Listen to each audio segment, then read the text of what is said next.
Witajcie telewidzowie kolejnego dnia z gorącego Mumbaiu. Meteorolodzy i synoptycy przewidują dzisiaj aż 38 stopni Celsjusza. Was zachęcam do zostawienia łapki w górę, a my lecimy! Zapomniałem jeszcze kartę do bankomatu, musiałem się wrócić. I pamiętajcie, tutaj w Indiach są bankomaty, które nie pobierają prowizji. I jak mnie słucha Rama 10 w Tajlandii, no to polecam wprowadzić coś takiego. Konkretne inwestycje idą, bo mieszkam niedaleko lotniska i tutaj budują hotele. Tutaj jeden, tutaj drugi. Tam zaraz na ulicy obok trzeci. Też ogromna dziura już wykopana. O, widzicie, tutaj też jakiś sprzęt. Dźwigaj, jak go mijają z tej strony. To i ja się tutaj przecisnęłem. Dobra, idę dalej. Biorę jeszcze wodę w takim lokalnym sklepiku. Patrzcie, zapalara wisi tutaj na takim... O, wydaje mi się, że to jest kabel od telefonu. Tutaj bardzo popularne jest kupowanie fajek właśnie na sztuki. Patrzcie, ile jest w ogóle rodzajów. Zamówiłem sobie mototaksi i najpierw jadę na stację kolejową. Jest już mój kierowca.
Kolejka za gazem na pół kilometra. Tutaj są samochody, gdzie sprzedają te butle z gazem. No słyszałem, że sporo gazu brakuje w Indiach. 15 minut i jestem już na stacji. Tutaj też wiem, że jest bankomat, z którego mogę wybrać pieniądze. No i też muszę coś zjeść, bo jeszcze śniadanie nie jadłem. Albo dobrze tutaj coś dają, albo po prostu to normalna kolejka w Indiach. Te buły bardzo popularne w Indiach. Zresztą kolega coś tutaj smaruje już jakąś... A, samosa do buły. Kasę ogarnę sobie później, idę najpierw bilet kupić na kolejkę. Tak jak ostatnio idę do tego pana, pan sprzedaje bilety. Mam już bilet, będę jechał 7 km i za bilet zapłaciłem 5 rupii, to jest 20 groszy. Muszę teraz peron zmienić, bo z tego, jakbym chciał, tam z dołu, to bym pojechał w drugą stronę. A muszę, już pociąg nadjeżdża właśnie w tamtą stronę. One tutaj jeżdżą bardzo często. Tutaj jedzie taki, którym będę jechał za 2 dni. Na stacji możecie sobie jeszcze buty wyczyścić jak chcecie. Wkładki też jakieś pan sprzedaje. Jedzie i mój pociąg, ale powoli na stację wjeżdża. Oj, będziemy się upychać w tych wagonach. Dosłownie 20 sekund i już jedziemy.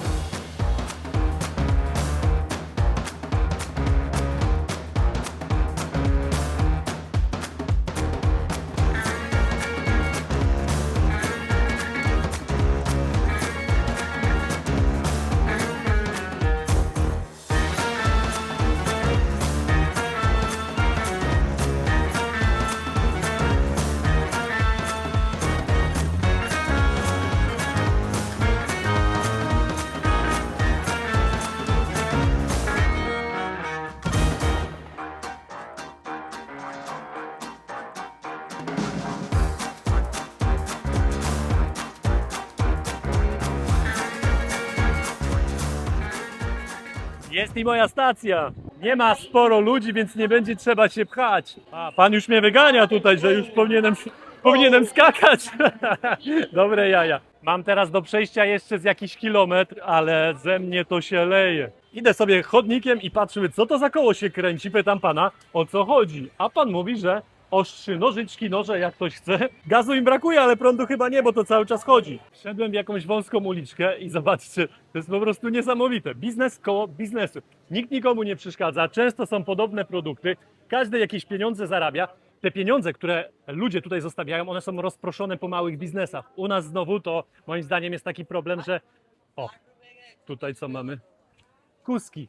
U nas jest taki problem, że te pieniądze idą do wielkich marketów, nie do małych przedsiębiorstw. 33 zł kosztuje 840 rupii kilogram, no, takiej kozy. Kojarzycie takie chrupki, co się robiło na oleju? Ja pamiętam, kiedyś białe były u nas tylko, a tutaj ładne kolorowe i to też jakieś wzorki. Tu widzę jakaś ryba nawet podobne. Ja widzę, że to nie tylko jakaś jedna uliczka, tylko ja trafiłem na market. Tak bym obstawiał. Kolega tutaj nożem się bawi. Większy market. Przejdę się dookoła. Zawsze lubię popatrzeć na takie przyprawy. Te kolory i te zapachy tutaj zawsze sprawiają, że Micha się uśmiecha. A jeszcze jak miksuję czasami dla kogoś. Chłopaki jeszcze dali mi taki groszek do spróbowania na tym markecie. Kiedyś to jadłem w Tajlandii. To się pewnie otwiera jak nasz. O, no, to taki sam. W środku ziarka zielone. Nasz jest słodszy. Oni tutaj produkują takie rzeczy, w sensie to nic nadzwyczajnego, to jakiś po prostu grubszy karton, ale tu po prostu produkują wszystko, gdzie my produkcję oglądamy gdzieś na jakichś kanałach telewizyjnych albo na YouTubie, gdzie pokazują jak to jest zrobione albo coś takiego, a tu w Indiach można wszystko na żywo zobaczyć jak oni to robią. Tutaj kolejne miejsce i też zobaczcie, tutaj już są poodrywane, a tu jest jakiś wzór do czegoś. Pewnie to będą coś składać, bo tu jest jakieś nawet zagięcie, a przy okazji pokażę wam jak to działa. O, tam jest wzór, patrzcie. Jeszcze raz. Kartka, odciśnięte. Kartka, odciśnięte. Jak szybko? Tutaj kolejna maszyna. Patrzcie. Kartki takie grube, trochę jak z bloku. O, wrona albo to kruk. Ale patrzcie, wracając do maszyny, tutaj kolega wkłada te kartki takie grube.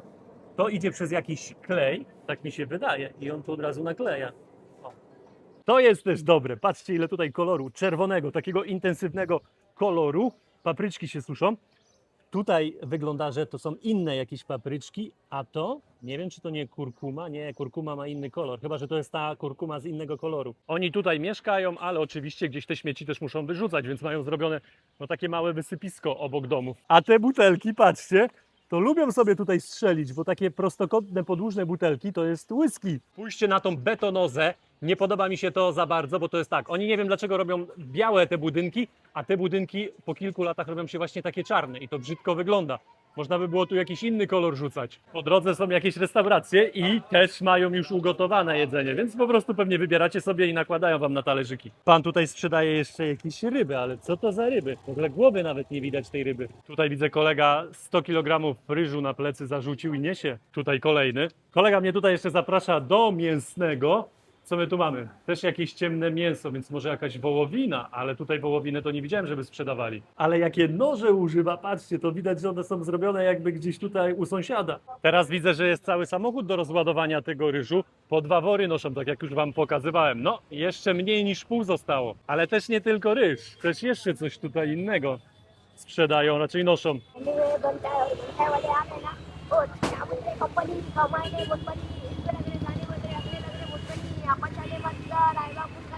A przyjechałem dzisiaj do Dharawi Slums. To są największe slumsy w Indiach, w Azji i ponoć też na świecie. Ponoć niezła dżungla tam za mną jest. Tutaj uliczki takie z głównej drogi wchodzą, więc ja idę, pochodzę, zobaczę jak to wygląda w środku. Jedni biorą przewodników, drudzy chodzą sami. Ja spróbuję wejść tam sam. Policjant zrobił mi filmik tutaj jak stałem, nie wiem po co. Ja ich kręcę, to oni mnie kręcą. Ale już jestem mega głodny, więc biorę sobie takie kurczaki. Oni je robią na głębokim oleju, patrzcie. Tak ładnie usmażone w jakimś sosie, w takiej masala przyprawie. Wygląda to świetnie, pachnie jeszcze lepiej, więc biorę sobie... O, to jest szef. Jak zobaczyłem menu, to zmieniłem zdanie. Nie biorę tamtego kurczaka. A w tej kuchni gotują moje danie. O, jaki kociur.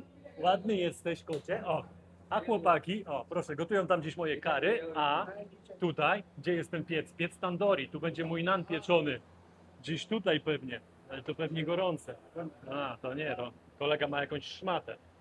A widzicie, na węglach robią, gazu nie ma, no to na węgiel lecą. Jednak nie tak źle z tym gazem, bo cały czas tutaj się pali. Herbatę robią ponoć. Mój chleb nan, patrzcie jakie bąble wyszły, więc on zaraz będzie gotowy. On się od spodu osmaży, bo jest przyklejony.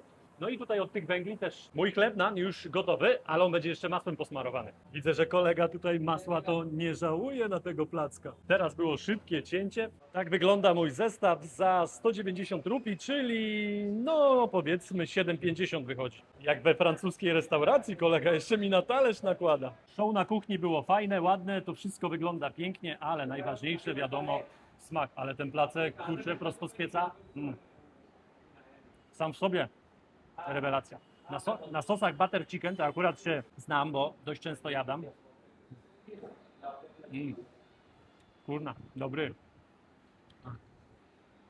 To jest taki sos, na który bym wrócił. Ale zauważyłem, że tutaj w Mumbaiu robią też trochę inaczej, bo tego kurczaka rozdrabniają tak bardziej. On jest taki bardziej szarpany, a zazwyczaj to były takie kostki. Za ten cały zestaw zapłaciłem 210 rupii. Sos z kurczakiem, placek i do tego litrowa butelka wody. To wychodzi jakieś 8,30. Teraz to się kręciłem trochę przy głównej drodze, ale mam już jakieś wejście w wąską uliczkę i tam powinno być już ciekawie. Żebyście mieli pojęcie o skali, gdzie ja jestem, jeżeli chodzi o te slumsy, to tutaj mieszka około 1 000 000 osób. Ogromna liczba. To takie miasto w mieście. Chłopaki jak na dzielnicy w krykieta grają. Jeszcze mam brodę do ogolenia. Poszedłem dzisiaj do łazienki z maszynką. No mówię, nie, ogolę się na mieście. No i też muszę sobie trochę włosy podciąć, bo tutaj mi się wszystko poci, więc no, zaraz siadam. Ja już na krześle, a wy zgadujcie, ile będzie kosztowało obcięcie i ogolenie. Jaka ekipa się tutaj zebrała, tak, chłopaki chcą Instagrama. Jeszcze tylko jakieś poprawki z tyłu. Tutaj często jest golenie z masażem. Janka też już nałożona. Najważniejsze, żyletka musi być nowa. Kolega nałożył jakiś krem z peelingiem, więc pewnie teraz masaż. Do tego masaż głowy. Nie ma co zębów zaciskać.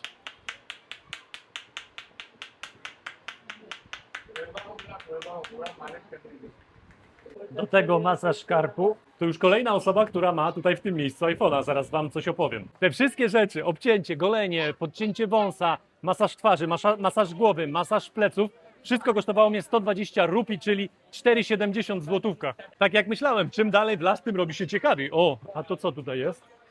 Jakieś kary. Kolega pokazuje, że dobre. Noże też tutaj ktoś sprzedaje. No właśnie zaraz wam wspomnę o tym coś. Wyczytałem na Google, że takich małych tutaj firemek, które widzicie, które wam cały czas pokazuję, tylko na tych slumsach jest ponad 15 000. I to też nie jest tak, też miałem inne wyobrażenie o tych slumsach. Widać, że tutaj jest bieda, ale też nie do końca. Nie takie slumsy miałem w głowie. Tutaj widać, że w każdym miejscu chaty są u góry, a tutaj wszędzie są biznesy. Sklepiki, restauracje, jakieś warzywa, jakieś owoce. Cały czas coś sprzedają. I ci ludzie mają pieniądze. I to, co mówię z tymi iPhone'ami. Tutaj ludzie mieszkają, ale też mają takie biznesy, że ich stać nawet na kupowanie sobie iPhone'ów. Kuska zajada sobie kapustę, a niedługo kuska będzie zjedzona. I to jest świetne, bo patrzcie, trochę jakiegoś siana, trochę jakiejś słomy i już można produkować takie zmiotki, patrzcie. I to już się nadaje, no. Wiadomo, że to jakoś długo może nie wytrzyma, ale już w domu można zamiatać. A tak wygląda zabudowa na tych slumsach. Ja też myślałem, że to będzie trochę inaczej wyglądało i powiem wam, że na Filipinach te domy gorzej wyglądały. Te to chociaż są, no powiedzmy, większość to jest murowana. Zobaczcie, jak w tym miejscu pani ugniata przyprawy. W tym przypadku to są papryczki. Wrzucała całe papryczki i ta maszyna je gniotła na taki proszek. Takie papryczki były tam gniecione, bo tutaj dość sporo takich papryczek sprzedają. Jeden miejscowy mi powiedział, że za 5 lat te slumsy tutaj zaczną znikać. Ponoć są już zainwestowane tutaj pieniądze, jest jakiś plan na to, bo skoro to są slumsy, to z zasady nikt tutaj nie wydawał jakichś pozwoleń na budowę tego, więc jeżeli to jest teren miasta, no to miasto może zrobić z tym, co chce. A jak są pieniądze, no to i tak miasto, powiedzmy, sprzedało te tereny dla jakichś inwestorów i oni tutaj postawią pewnie jakieś osiedle. Zapomniałem z Polski klapki zabrać, więc muszę sobie jakieś kupić. 144 rupie coś takiego kosztuje. Na złotówki to wychodzi 5,60. Mam już te swoje buty, już wiecie, ile za nie zapłaciłem, ale też jakby z drugiej strony chciałem to sprawdzić i pytam się tej pani, ile macie profitu na takiej jednej parze? Pani powiedziała, że 20%. To pomyślcie sobie, złoty 10 na takiej parze butów tylko profitu. Jakie małe pieski znalazłem? 2. Tu jest 3. A tutaj jest 4. Odpoczywają sobie, na słońcu się wygrzewają. Te slumsy to trochę wyglądają jak jeden wielki market. Śmieci gdzieś trzeba wyrzucać. A to wszystko właśnie przy tej ulicy. Tutaj pewnie byłoby fajnie wziąć sobie jakiegoś przewodnika, bo tu jest tutaj tyle tych uliczek i też czytałem trochę na temat tego miejsca, że tu są jakieś fajne takie zakłady, coś tam. Może uda mi się to znaleźć, ale pewnie z przewodnikiem i też takie wycieczki są. Dzieciaki tu pozdrawiają. Też są takie wycieczki, że po prostu jest punkt zbiórki gdzieś na stacji i oni oprowadzają po tych slumsach. Gramy! Ja to najedzony jestem, ale to są moje ulubione przekąski w Indiach. Samosy, akurat pan widać tutaj na świeżo smaży. A z drugiej strony kolega szykuje farsz. Tutaj już macie ziemniaki z przyprawami. Robi takie, no, płaskie kulki powiedzmy i one później lądują do ciasta. Po jednej i po drugiej stronie są slumsy, a tutaj to też może już te budynki wybudowane. Wcześniej ich może tutaj nie było, ale jak mówię, no ten teren dziś ponoć jest już sprzedany, oddany, no i będą tutaj inwestycje.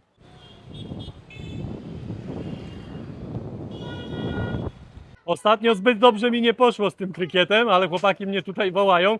Oni grają tutaj, oni grają tutaj na każdym kroku, tak jak u nas się kiedyś w piłę grało. So much and play with the game.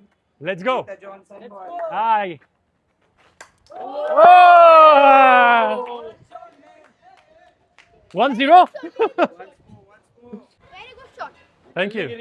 Grand Phillips, come here. One more. Chłopaki jeszcze widać tutaj są dumni z tego. Patrzcie, hodują sobie gołębie. Tutaj jest taki mały gołąb. Tu ponoć też wysiaduje jeszcze te jajka, też będzie miała małe. Mówi, że tutaj chłopaki trzymają sobie 30 gołębi dookoła. A co tu się dzieje? Taki wiatr się zerwał. Jakaś burza nam tu idzie. No nie zapowiada się, bo tutaj czyste niebo. Ale wiać zaczęło i to konkretnie. A co tu kolega sprzedaje? Coś będzie robił? Jakaś, co tu? Coś tu będzie robił. Aha, pani puri? A pani puri będzie robił. Koza na ławce zajadająca sałatę. Albo jakieś liście. Przeczytałem też, że tutaj jest spory problem, jeżeli chodzi o dostępność wody, że miasto włącza tylko wodę na kilka godzin rano, więc wszyscy pakują, ładują, nalewają tą wodę w co się tylko da, ale też można spotkać tutaj takie rurki przyłącza, więc ludzie gdzieś nielegalnie się popodłączali do sieci. Kolejny sklep mięsny z kurczakami. Te kurczaki są świeże, trochę mógł tutaj jest, kolega właśnie oprawił i wiecie co zrobił z tym kurczakiem, ale to jeszcze chcę wam pokazać. Patrzcie, tutaj mają złapanego, no to nie odchylę. To jest orzeł, nie wiem czy go widzicie tutaj, no tak średnio, ale to nie jest kurczak, to jest orzeł. Powiedział, żebym poczekał, on złapie dla mnie, ojeny chłopie. A co on, jakiś taki poskubany ten ptak? Podobno w całej tej miejskiej dżungli mają jakiś park. Coś tu zielono widać, więc zaraz idę zobaczyć jak to wygląda. O, to taki plac zabaw bardziej, o, tam gdzieś jakiś z boku też sobie chłopaki w krykieta grają. Trochę tutaj tych atrakcji brakuje, ale coś tam jest. Śmieciara jeździ i zabierają te śmieci z ulicy. Zobaczcie jak wygląda kanał w tym miejscu, ile śmieci. Tam dalej to już zapchane jest. Pokażę wam jeszcze z drugiej strony jak to wygląda. Też jest sporo śmieci. Tam o chłopaki ryby sprzedają przy ulicy. Po tej stronie kanału widzę, że jest jeszcze mocniej, więc ja tam idę. Te dachy tutaj wyglądają zdecydowanie gorzej. Wydaje mi się, że tam jest jakaś segregacja śmieci. Patrzcie na te chaty. Przez siatkę tak średnio widać, ale podniosę wyżej ten telefon. Fajna perspektywa, bo można to zobaczyć właśnie z góry, dzięki tej kładce, przez którą trzeba przejść z jednej i z drugiej strony. Ja jeszcze daję jakieś tam zrozumienie, że na ulicy gdzieś tam jakieś śmieci leżą, ktoś szedł, rzucił, no ale też nie, okej. Ale tak, żeby sobie z okna rzucać na daszek, widzicie? To jest wszystko z tego okna. Tutaj widzę, że jest niezłe wysypisko śmieci. Jest zejście tutaj, więc idę zobaczyć, jak to wygląda z bliska. Jestem już na dole i tam też jest jakaś brama i widziałem też policjant stoi. Nie wiem, czy mnie ten policjant tam wpuści, bo to nie wiem, czy to nie jakieś prywatne wysypisko. A raz spróbujemy. Wysypisko oczywiście jest dookoła tych domów, ale kupa tych śmieci jest niezła. Ale to są śmieci bardziej jakieś ciuchy, powiedziałbym bardziej takie suche śmieci. To wygląda jakby po jakiejś wojnie to było. Jaki wąski budynek mieszkalny, tam się zmieści jakieś małe łóżko i tyle. Sporo tych śmieci jest już posortowanych. Chłopaki ponoć się zajmują tym biznesem i powiedzieli mi, że rocznie tutaj na tym wysypisku obracają $3 miliony. Chłopaki jeszcze herbatę kupili, patrz, a tu już nie pokażę wam, taki woreczek miał nalane. Super. Posiedziałem sobie z chłopakami, z 10 minut wypiliśmy.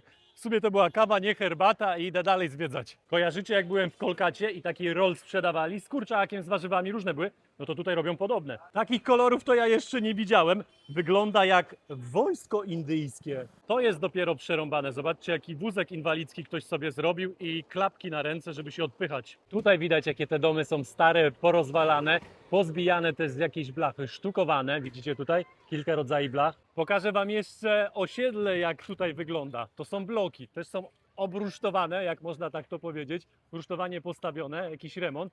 Wszystko jakoś zamknięte w klatki, żeby nikt nie mógł wejść. Wcześniej szedłem górą, teraz idę dołem. I tutaj też biznes na biznesie.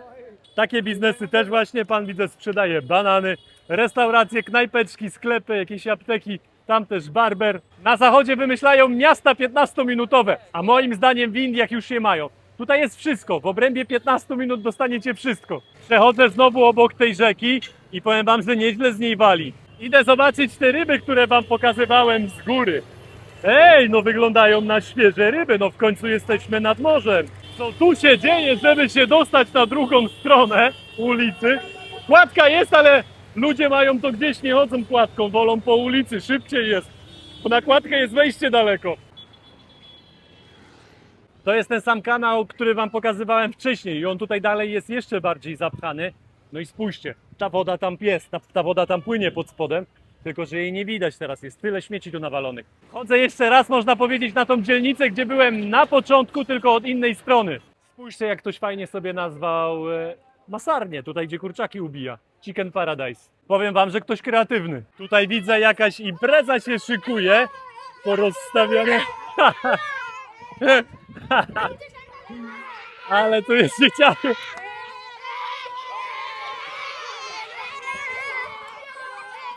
Mówiłem, że tu jakaś impreza się szykuje, bo udekorowane, może jakieś weselicho będzie. Co my tu mamy? Zaraz zajrzymy do gara.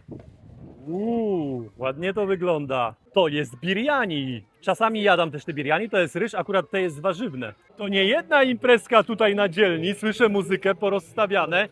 Tutaj też kolega coś gotuje, zaraz sprawdzę, zajrzę mu do gara. Też na węglach, nie na gazie. Na razie cebula z przyprawami. Tutaj dalej coś się kopci też, zaraz zobaczę. Tu jakieś inne danie, jakaś kapusta z przyprawami. Ognisko, jak widzicie, może to będzie farsz do czegoś. Tu widzę, jest jakiś zakład, maszyny wystają, zaraz sprawdzimy, co tutaj jest. Jakieś plastiki robią.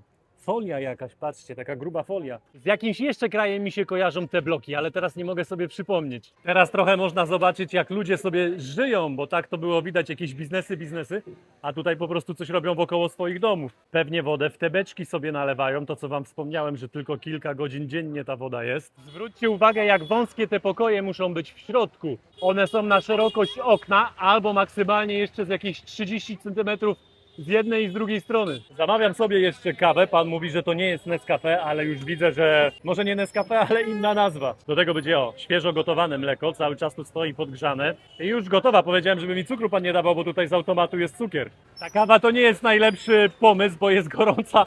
Mi też jest gorąco, zresztą widać po mnie. Po drugiej stronie ulicy też widzę, że gotują wielki gar, pewnie biryani. Oni jakieś święto mają, bo powiedział mi pan, że czczą jakiegoś Boga. Jeszcze dostałem taką herbatkę masala, raczej soda masala. Wróciłem do tej restauracji, w której byłem. Mam nadzieję, że jeszcze mają kurczaka, nie widzę, ale jak mają, to biorę. Jest już mój kurczak, biorę się za jedzenie. Fajnie sobie takiego kurczaczka poskubać, zapłaciłem za niego 130 rupii. To jest raptem 5 zł i 10 groszy, a tego kurczaka było 250 gramów.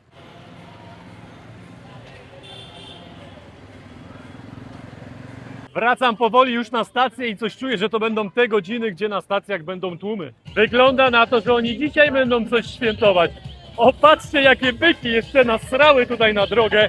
Nie wiem, czy mnie będzie słychać, bo tu głośno muzyka gra. Tam z przodu z tych głośników. Jakie wielkie byki. Wieczorami to naprawdę tutaj ludzi jest dużo więcej na ulicach. Ludzie też po pracy, po szkole, wiadomo, wracają. No i też dużo więcej ludzi się rozkłada ze swoimi produktami. Dzisiaj przy tej pogodzie wypiłem jakieś 3 litry wody i powiem wam tak, że jak wyszedłem z domu, to jeszcze ani razu nie byłem siku, gdzie normalnie już bym pewnie chodził. Przez to, że jest tak gorąco, mój organizm tą wodę akumuluje, ale jak tylko wejdę do jakiegoś klimatyzowanego pomieszczenia albo gdzieś do domu, no to jest automatycznie, po prostu organizm dostaje informację, że już nie musi akumulować i zrzuca wszystko dosłownie co 10 minut. Muszę latać do kibla. Tym tunelem szedłem, więc też idę w ten tunel, żeby dotrzeć na pociąg. Jakiś pociąg stoi, ale ja idę kupić najpierw bilet do kasy. Mam już bilet, w drugą stronę to samo. 5 rupii, czyli 20 groszy. Jeżdżą też szybkie pociągi, które nie stają na wszystkich stacjach i to już kolejny, który się nie zatrzymał. Ale jest już mój. Widzę, że nie jest tak źle jeszcze, ale też jest upchane. Te pociągi są mega długie. Jeszcze się nie zatrzymał, oni już wyskakują. Dobra, o masakra. Dobra, jak gdzieś tutaj wejdę. Jak dam radę. Jadę już, ale tylko o 3 stacje. Trochę zatłoczone. Raczej spokojnie na tej stacji, nikt się nie pcha. Prądu zabrakło na stacji. Teraz ja wysiadam, a to jest większa stacja, więc coś czuję, że tu się będą pchać zaraz. Dobra, dobra, już mnie pchają. O matko boska. Kurde, co tu się dzieje? Ja pierdzielę. Kurde, jeden przez drugiego. No masakra. No można tam sobie łapy połamać, powyginać się, kurczę, ładnie o tą rurkę. Jak w dzień jechałem z tej stacji, to tyle ludzi nie było i tyle ludzi też nie sprzedawało tych wszystkich rzeczy. Tak jak wam mówiłem, że ludzie przychodzą, właśnie rozkładają się ze swoimi warzywami czy produktami i sprzedają. Zamówiłem już mototaksy i czekam teraz na mojego kierowcę, który zawiezie mnie do mojego hostelu. Jest już mój człowiek, tylko zatrzymał się po drugiej stronie ulicy, teraz musi tutaj wjechać. Łatwo nie będzie miał, bo tutaj nikt go nie ma zamiaru puszczać, musi się pchać. Jest, dobra. Jedziemy, pokazuję mu 17 minut. Mój kierowca daje radę, wciska się tutaj, ile wejdzie.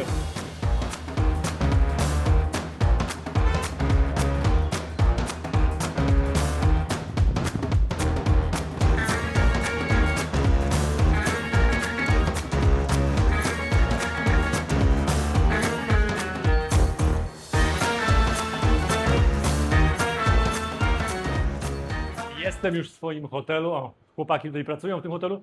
Jestem zmęczony, ale nie przez to, że moje ciało jest zmęczone, tylko przez pogodę, bo było dzisiaj mega gorąco, no i też mało spałem przez tego gościa, który dzisiaj chrapał aż do 5 rano. U mnie jest 10:30, ale ja jeszcze idę na kolację do restauracji, która jest niedaleko mojego hostelu. A moja restauracja się nazywa Golden Fork. Dzisiejsza moja kolacja kosztowała mnie 6 zł. Tutaj mam jajkową masalę, mam placka naan. Widzieliście dzisiaj, jak te placki wyglądają. I do tego jeszcze butla litrowa wody. Tak wygląda moja porcja. Są jajka, jest masala, jest placek, tutaj jest cebula i ja odpalam sobie jakiś film do jedzenia. A tak cicho mówię, bo już jest późno. To już wszystko w dzisiejszym odcinku, moi drodzy. Dajcie znać, jak wam się podobał początek z hostelu, z tej łazienki. Tak sobie wymyśliłem. Fajnie mi się to sklejało, fajnie mi się to też oglądało, więc czekam na waszą wiadomość zwrotną, co o tym myślicie. A jak wam się podobał cały odcinek, to wiecie co robić. Łapka w górę, komentarz i do zobaczenia w następnym odcinku. Cześć!